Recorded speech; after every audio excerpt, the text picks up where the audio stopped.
Hello students, अब हमने अपने सेकंड जो अध्याय है उसमें भिन्न एवं दशमलव में जो 3 डेफिनेशन दी गई थी वो आप लोगों ने की होंगी। अब हम उनका फर्स्ट उदाहरण करते हैं। 3/5 के 5 तुल्य भिन्न लिखेंगे। उनके तुल्य भिन्न निकलने के लिए हम क्या करेंगे? जो 3/5 है, 3/5 के 3 तुल्य भिन्न जो 5 तुल्य भिन्न लिखेंगे हम, वो कैसे राइट करेंगे मैं आपको बताती हूँ। 3/5 को एक बार हम 1 के साथ मल्टीप्लाई करेंगे ऊपर और नीचे दोनों साइड, और एक बार 2 के साथ करेंगे, एक बार 3 के साथ, 4 के साथ, 5 के साथ, 6 के साथ। जितनी हमें फाइंड करनी है वैसे ही मल्टीप्लाई करते चलेंगे। 1 के साथ हमने किया, 3/5 एज इट इज आ जाता है। 3/5 को हमने 2 के साथ किया, 3 2 जा 6, 5 2 जा 10। और 3/5 को जब हमने 3 के साथ किया, 3 3 जा 9, 5 3 जा 15। वैसे ही हमने 3/5 को 4 के साथ किया, 3 4 जा 12, 5 4 जा 20। और जब हमने 3/5 को 5 के साथ किया, 3 5 जा 15, 5 5 जा 25। वैसे ही हमने 3/5 को 6 के साथ किया, 3 6 जा 18, 5 6 जा 30। ऐसे ही हमारी 5 तुल्य भिन्न आ जाएंगी।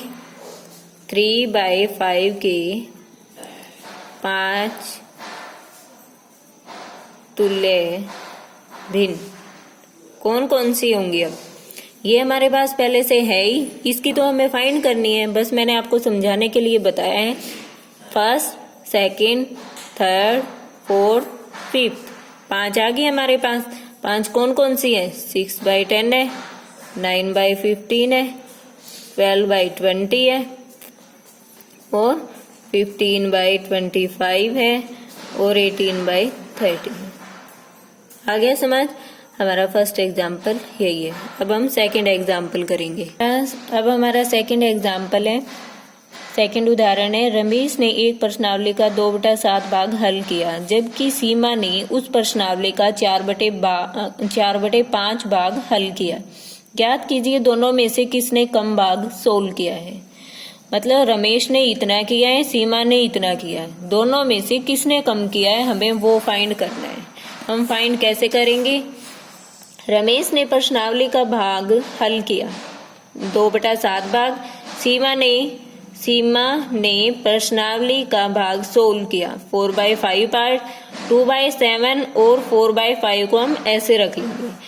अब हम इन दोनों का एलसीएम लेंगे। एलसीएम लेंगे तो इन दोनों का एलसीएम क्या आ जाएगा? 35। अब इसको हम इसके साथ डिवाइड करेंगे तो कितना आ जाएगा? 5। उस 5 को हम 2 के साथ मल्टीप्लाई करेंगे, और 5 को इसके साथ जब हम डिवाइड करेंगे तो कितना आ जाएगा? 7। उस 7 को हम 4 के साथ मल्टीप्लाई करेंगे। अब इसको सोल्व करके देखते हैं तो क्या आ जाएगा? 5 2 जा 10, 10 बाय में 35, और 4 7 जा 28 बाय में 35। मतलब ये वाला पार्ट किसके लिए है? 2/7 के लिए है, और ये वाला पार्ट किसके लिए है? 4/5 के लिए। अब हमें निकालना क्या था? दोनों में से कम भाग जो जिसने सोल्व किया है वो हमें फाइंड करना है। तो कम भाग दोनों में से किसने सोल्व किया है? यहाँ भी 35 है, यहाँ भी 35 है, यहाँ 10 है, यहाँ 28 है। तो किसने कम पार्ट सोल्व किया है? इसने किया है, इसका कम पार्ट है। ये कम पार्ट किसका है? 2/7 का है। 2/7 किसका है? रमेश ने किया है। तो हम क्या राइट करेंगे अब यहाँ पे? रमेश ने सीमा की तुलना में